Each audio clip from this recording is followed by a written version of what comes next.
You've been going to the gym for months. You're sweating. You're consistent. You're putting in the work.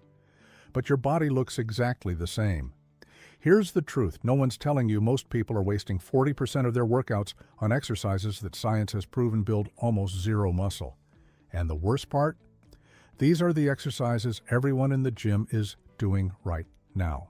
Stay with me, because in the next few minutes, you're going to find out exactly which 5 exercises are silently destroying your progress and what to do instead. Welcome back. If you're new here, this channel is dedicated to cutting through gym myths and giving you only what the science actually supports. Today we're going deep on 5 of the most popular exercises performed in gyms every single day. Exercises that feel productive, look intense, but deliver almost nothing in terms of real muscle growth. These aren't obscure movements. You've done them. Your gym buddy swears by them. Fitness influencers post them every week, but the data tells a completely different story. Let's get into it. Number 1. The crunch. This is the exercise that defined ab workouts for an entire generation. Fitness magazines, old school DVDs, beginner programs, they all put the crunch front and center. Here's the problem. The crunch only moves your spine through a tiny range of motion.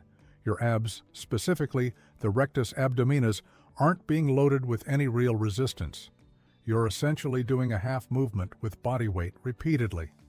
Studies on muscle activation show that crunches produce significantly lower EMG activity. That's the electrical signal that tells us how hard a muscle is working, compared to exercises like the cable crunch, hanging leg raise, or AB wheel rollout. And here's something that really stings.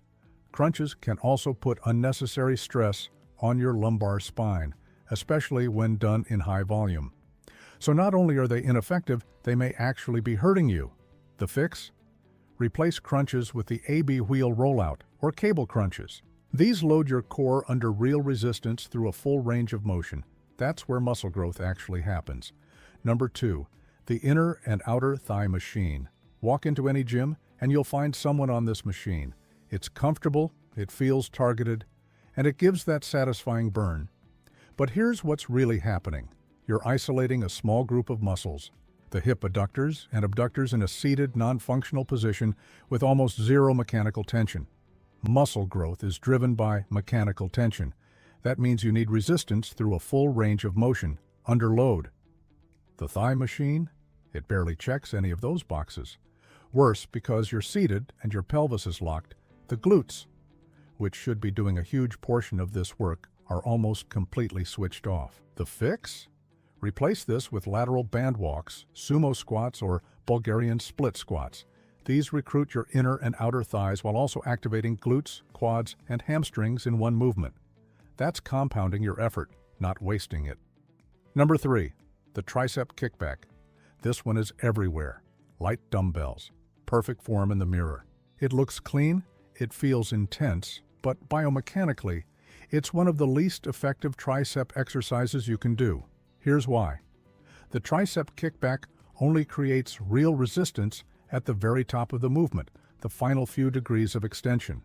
For the rest of the rep, gravity isn't even pulling against you in a meaningful way. The muscle tension is almost non-existent through most of the range of motion. Compare that to a cable overhead tricep extension or a skull crusher exercises where the triceps are under load through the full stretch and contraction. That's the stimulus that actually builds the horseshoe shape people are going for. The fix? Overhead tricep extensions, cable or dumbbell, are dramatically more effective because they stretch the long head of the tricep under load. The long head makes up the bulk of your tricep. Train it properly. Number 4, the upright row. This one's more dangerous than it is useless. The upright row, whether with a barbell or cables, involves pulling the weight up towards your chin with your elbows flaring outward. The problem? That movement pattern internally rotates your shoulders while they're in an elevated position. Physical therapists have a name for what this causes: shoulder impingement syndrome. It compresses the tendons in your rotator cuff every single rep. Long-term, chronic shoulder pain, possible rotator cuff tears, training interruptions, and even if you get lucky and don't get injured, The muscle activation data doesn't support it. The lateral deltoid, the muscle that gives your shoulders that wide-capped look, can be hit far more effectively with lateral raises and cable variations. The fix? Lateral raises, wide grip cable lateral raises, or the cable Y raise. These target your lateral delts without destroying your shoulder joints. Number 5. And this one might be controversial. Long, slow, steady state cardio, specifically when people do it expecting to tone their muscles. Here's the truth. Cardio does not build muscle. Toning is not a real physiological process.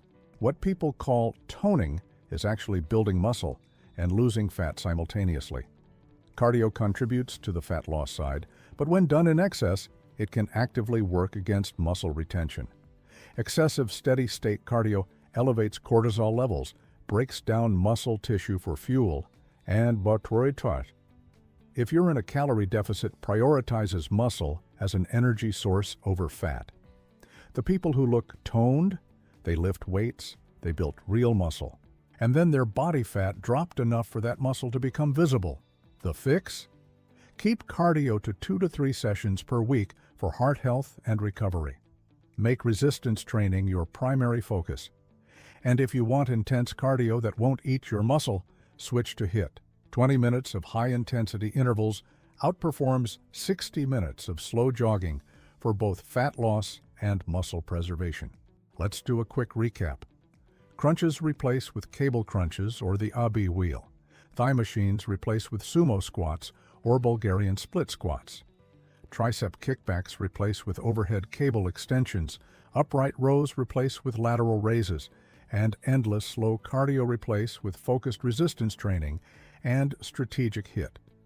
Every rep you do in the gym is an investment. Make sure it's actually paying off. If this video changed the way you think about your training, drop a comment below and tell me which exercise you're cutting first. I read every single one.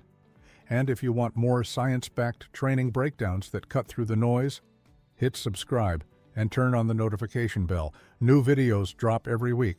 See you in the next one. Keep building.